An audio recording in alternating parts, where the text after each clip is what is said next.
کر رہا ہوں کہ الحمدللہ آج 9 بچوں کا حفظ قرآن مکمل ہے. یہ میں ان بچوں، ان کے والدین، ادارے کے معاونین، آپ تمام اہل علاقہ، ان بچوں کے خاندانوں کو مبارکباد دیتا ہوں. یہ بچے جنہوں نے قرآن مجید حفظ کر لیا ہے، اتنا بڑا اعزاز انہیں نصیب ہوا ہے. اللہ ان کے والدین کو زندگی میں قدم قدم پر خوشیاں دے. لیکن میں دوستو، اس سے بڑھ کر اس زندگی میں کوئی اعزاز ہو ہی نہیں سکتا کہ ہماری اولادوں کے سینوں میں اللہ کی وحی محفوظ ہو جائے. یہ جو بچے قرآن یاد کر گئے ان کو کیا کہتے ہیں؟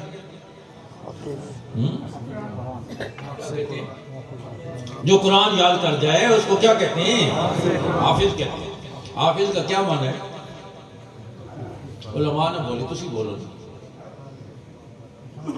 علماء کے پاس آتے نہیں، دین سیکھتے نہیں، پھر کوئی گل دسو نا، استاد بھی اسد آج تک سنی نہیں ہے. میں نے جیتے تسی ہونے تو سنائی نہیں جانی، جیتے سنائی جانے تو تسی نہیں ہونے. اور فوراً پھر بتا. ایک جگہ پر میں نے ایک بات کی، ایک آدمی یہ کیڑی کتاب میں لکھا استاد جی؟ میں کہ جڑیاں تو پڑھیاں ذرا دسنا، تو کیڑیاں پڑھی، اس وقت اگر آ گئی تو میں بھی دس دے. حافظ کا معنی ہے حفاظت کرنے والا. کیا معنی ہے؟ جیسے سیکورٹی گارڈ ہوتا ہے اس کو کہتے ہیں حافظ. جو حفاظت کرنے والا ہے وہ حافظ ہے، جس کی حفاظت کی جا رہی ہوتی ہے وہ محفوظ ہے. صدر صاحب کا گارڈ حافظ ہے، صدر صاحب محفوظ ہیں. وزیر صاحب کا گارڈ حافظ ہے، وزیر صاحب محفوظ. اب دیکھو قرآن کیا کہتا ہے، اِنَّا نَحْنُ نَزَّلْنَا الذِّكْرَ وَإِنَّا لَهُ لَحَافِظُونَ. حافظون، حافظ کی جمع ہے. اِنَّا نَحْنُ نَزَّلْنَا الذِّكْرَ وَإِنَّا لَهُ لَحَافِظُونَ. میرا رب کہتا ہے ہم نے قرآن کو نازل کیا ہے اور اصل میں تو حافظ ہم ہی ہیں. یا اللہ تیری مخلوق میں سے چھوٹے چھوٹے بچے، تیری محبوب کی امت کے چھوٹے چھوٹے بچے جن کی پسلیوں میں قرآن محفوظ ہو جائے، مفتی عبدالبصیر کے مدرسے کے چھوٹے چھوٹے بچے جن کی پسلیوں میں قرآن محفوظ ہو جائے، انہیں بھی تو حافظ کہا جاتا ہے. میرا رب کہتا ہے اصل میں تو حافظ میں ہوں، لیکن جن سینوں میں قرآن محفوظ ہو جائے وہ مجھے اتنے محبوب ہیں کہ میں پیار سے انہیں بھی حافظ کہہ دیتا ہوں. اللہ نے اپنے نام پر ان کا نام رکھا ہے. کس نے رکھا ہے؟ بولو اللہ. ان کا نام کس نے رکھا ہے؟ بولو. یہ اعزاز انہیں کس نے دیا ہے؟ لیکن ہم کتنے ہلکے. وہ حافظہ ادھر آ جائے، معزز مہمان آ گئے، حافظہ ادھر ہوئے، وہ تو حافظ ہو گیا، ادھر ہوئے. اچھا بریگیڈیئر صاحب آ گئے، کرنل صاحب ہیں، یہ ہارٹ اسپیشلسٹ ہیں، چیئرمین صاحب آ گئے. ہماری گردنیں جھک جاتی ہیں ان کے اس اعزاز کو سن کر، حالانکہ انہیں یہ منصب، یہ اعزاز کسی ادارے نے دیا ہے، انہیں یہ اعزاز میرے رب نے دیا ہے، خالق کی کائنات نے دیا ہے. آپ اور پھر وہ اعزاز ختم ہونے والے ہیں ریٹائرمنٹ پر یا موت پر. یہ اعزاز قبر میں بھی ساتھ جائے گا، حشر میں بھی ساتھ ہے یا نہیں؟ ہمارے وہاں مدرسے میں مؤذن ہے ہمارا، وہاں کا پڑھا ہوا ہے، مولوی ہے لیکن اذان کہتا ہے اور بچوں کو ناظرہ قرآن بھی پڑھاتا ہے. اس نے اپنے کسی رشتہ دار کو بیرگیٹاؤن کے علماء ماشاءاللہ تشریف فرما ہے، علماء بر سارے یہاں موجود ہیں. اس نے اپنے رشتہ دار کی سیدھے مجھے بھی بیرگیٹاؤن میں مہمان لگا. اس کے رشتہ دار نے بلایا، کرنل صاحب سے ملوایا. کرنل صاحب نے کہا مغرب کا وقت قریب ہے، قاری صاحب نماز پڑھو. انہوں نے نماز پڑھائی، آواز اچھی ہے، کرنل صاحب کو پسند آئی. نماز کے بعد وہ کہنے لگے ہم آپ کو رکھ لیں گے لیکن فی الحال امام کی پوسٹ نہیں ہے، میں آپ کو مالیوں میں بھرتی کر لیتا ہوں، آپ پودوں کو پانی شانی لگایا کریں، جب امام کی پوسٹ آئے گی تو آپ کو میں امام رکھ لوں گا. وہ بڑا مزے کا آدمی ہے. کرنل صاحب کہنے لگا اگر میں آپ کو کہوں پودوں کو پانی لگائیں آپ لگائیں گے؟ کہا میں تو نہیں لگاؤں گا، میرے تو سٹیٹس کے خلاف ہے. کہا تیرے سٹیٹس کے خلاف ہے تو میرے سٹیٹس کے خلاف نہیں ہے. کل میدان حشر میں یہ نہیں کہا جائے گا کرنل صاحب رینک گنتا جا اور جنت کے درجوں پر چڑھتا جا، مجھے کہا جائے گا قرآن پڑھتا جا اور جنت کے درجوں پر چڑھتا جا. یہ وہ اعزاز ہے جو قبر میں ساتھ جائے گا، میدان حشر میں ساتھ جائے، اور کوئی اعزاز ساتھ جانے والا نہیں ہے. اس لیے میرے دوستو نیت کرو کہ انشاءاللہ اپنا کوئی بیٹا پوتا بھانجا بھتیجا کوئی عزیز انشاءاللہ قرآن کا حافظ بنا کر آخرت کا ضمانتی بنائے. بے شک ڈاکٹر بنائیں، انجینئر بنائیں، تاجر بنائیں، سائنسدان بنائیں، کوئی دین اسلام نے یہ نہیں کہا کہ ملنگ بن کر جنگل میں چلے جاؤ، سب کچھ کریں، لیکن کہنے کا مقصد یہ ہے سب سے پہلے اپنی اولادوں کا تعلق قرآن سے دنیا میں آپ کی آنکھوں کی ٹھنڈک بنے، میدان حشر میں آپ کا سہارا بنے۔ ایک بات میں آپ سے سلوٹوں میں پوچھتا چلا جاؤں، آپ مجھے بتائیں میرے اور آپ کے مرنے کے بعد جس ذوق شوق سے ہمارا اپنا بیٹا پوتا ہمارے لیے قرآن پڑھے گا، دنیا کا کوئی مولوی اس طرح پڑھے گا؟ سچی گل کرو، بڑا خیال نہ کرو، سچی گل، کوئی پڑھے گا؟ مولوی کو کیا پڑھیے، تیرے دادے کے لیے مغز مارتا پھرے، جائیدادیں، مارکیٹیں، دکانیں، پلازے، وہ لے چاولہ کی پلیٹ میں مغز مارتا پھرے، پاگل ہوئے۔ اور یہ جو تم ٹھیکے پر بلاتے ہو نا، 2004 یہ 10 بھر کے کٹھی پلٹتے ہیں۔ آپ نے محکمے نے گل دسنا کوئی نہیں، میں تو سا دسنا۔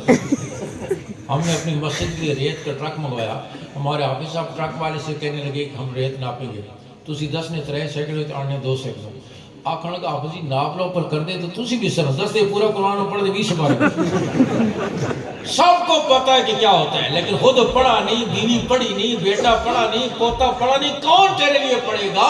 نیت کر کہ اپنی اولاد کو قرآن سے وابستہ کروں گا، دنیا میں آنکھوں کی ٹھنڈک بنے گا، گھر جنت کا نمونہ بنے گا، آخرت میں درجات کی بلندی کا ذریعہ بنے گا۔ جس دن تیرے ATM مشینیں جواب دی جائیں گی، چیک بکیں اڑ جائے گی، بینک بیلنس ختم ہو جائے گا، اس دن اس اولاد کی کمائی تجھے وہاں ملے گی۔ اس لیے میں کہتا ہوں اپنی اولادوں میں سے ہاں کسی کو قرآن کے ساتھ وابستہ کر کے آخرت کا ضمانتی بناؤ۔ کس کس کی نیت ہے؟ اچھا کرو، جنہوں نے اے نہ وہ ہاتھ اچھے کرو، نہیں علی شادیاں نہیں، وہ نہیں ہوتا۔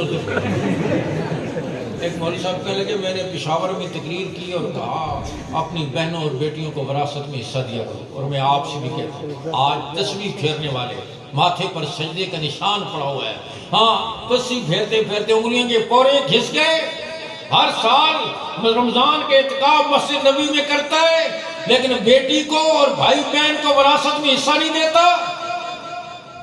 یہ ایک حصہ میں نے نہیں دیا، تیرے رب نے دیا ہے، اور تیرے میرے نبی نے فرمایا جو وارث کو وراثت سے محروم کرے گا اللہ اسے جنت کی وراثت سے محروم کرتا ہے۔ اور جی بہن اور معاف کر دیتا ہے، انہاں کا میں آکھے معاف کر، ہمیشہ بہن ہی کیوں معاف کرتی ہے؟ بھائی کوئی شیر کا بچہ ایسا نہیں ہے جو کہ میں اپنا اپنے لیتا میں تو مرد ہوں، بہن یہ میرا حصہ بھی تم لے لو۔ تو کہنے لگے میں نے اس موضوع پر تقریر کی اور کہا کہ آئندہ حصہ دو گے، ہاتھ کھڑے کرو۔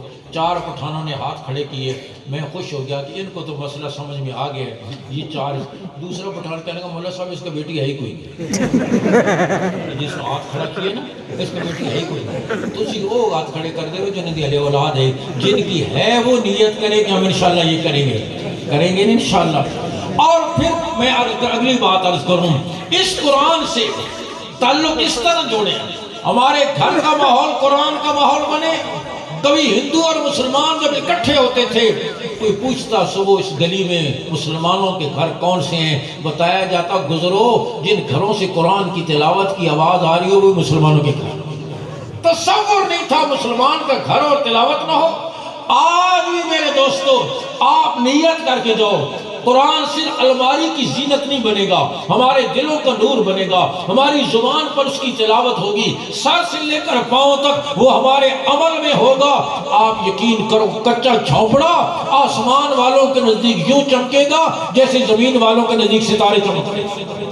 ہر جنت کے نمونے بنے گا، اولادیں آپ کی آنکھوں کی ٹھنڈک بنے گی۔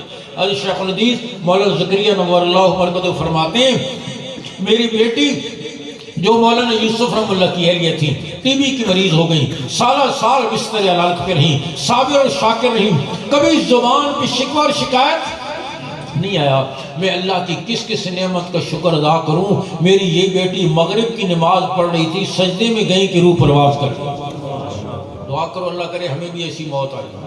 آمین آمین آمین آئے گی اپنے دوسری آکر مبارک مجلس کی ہونی نہ قبول ہو جائے۔ ایک بزرگ کہنے لگے بس نبی میں بیٹھا تھا، ایک نوجوان دوڑتا حضرت دعا کرنے اللہ مدینے کی موت دے دے۔ میں نے کبھی کرنا کہ نبی نہیں کرنا، ابھی تو میں نے شادی کرنی ہے بعد میں جا کر۔ دعا کرو اللہ مدینے کی بھی سچی محبت نصیب فرمائے، خالی زبانی جمع خرچ نہیں۔ مدینے والے کی ایک ایک ادا پر اللہ بار بیٹھنے کی توفیق نصیب فرمائے۔ میرے دوستو، حضرات صحابہ کرام حضور صلی اللہ علیہ وسلم کی محبت بھی کمال درجے کی، آپ کی غلامی بھی کمال درجے کی۔ آج تو مسلمان دیکھتا ہے اس کے بال کسی کے حوالے، لباس کسی کے حوالے، خوشیاں کسی کے حوالے، ہاں غم کسی کے حوالے، عدالت کسی کے حوالے۔ وہاں امام الانبیاء صلی اللہ علیہ وسلم کی ایک ایک ادا پہ مر بیٹھنے والے۔ آج ہم تو دیکھتے ہیں دنیا کس کو پسند کرتی ہے، رواج کس کا ہے، فیشن کس کا ہے، دنیا کس کو پسند کرتی ہے، ان ننگوں کو خوش کرنے کے لیے ہم حضور کی لائی ہوئی معاشرت کو چھوڑ دیتے ہیں۔ میرے دوستو، جو سچا عاشق ہوتا ہے اس کی نظر میں کوئی اور طریقہ جچتا ہی نہیں ہے۔ حضرت عمر رضی اللہ عنہ قمیص پہنی، ان کی قمیص کی آستین ایک بالش سے لمبی نکل آئی۔ بیٹے عبداللہ نے سے فرمایا کہ چھری لاؤ، قمیص کی لمبی آستین کاٹنا چاہتا۔ ابا جی چھری سے ٹھیک نہیں کٹے گی، کینچی لاتا ہوں، کینچی سے ٹھیک کٹے، نہیں بیٹا چھری لاؤ۔ چھری لایا، کاٹی، ٹیڑھی میڑھی کٹی، دھاگے نکل آئے۔ بیٹا کہ ابا جی آپ نے کینچی سے کیوں نہیں کاٹی، چھری سے کاٹی ہے، ٹیڑھی نکل گئی ہے، ٹیڑھی ہو گئی ہے، دھاگے نکل آئے ہیں، اس کی کیا وجہ ہے؟ فاروق اعظم و نبوت کا سچا عاشق کہنے لگا بیٹا بات یہ ہے، امام الانبیاء سید الانبیاء خاتم الانبیاء صلی اللہ علیہ وسلم نے قمیص پہنی، آپ کی قمیص کی آستین لمبی نکل آئی، میرے آقا نے چھری منگوا کر اس کو کاٹا، ٹیڑھی میڑھی کٹی، دھاگے نکل آئے۔ آج خوش قسمتی سے میری قمیص کی آستین بھی لمبی نکل آئی، جی چھری منگوا کر کاٹوں، ٹیڑھی میڑھی کٹے گی، دھاگے تو نکل آئیں گے لیکن نبوت کی ادا تو پوری ہو جائے گی۔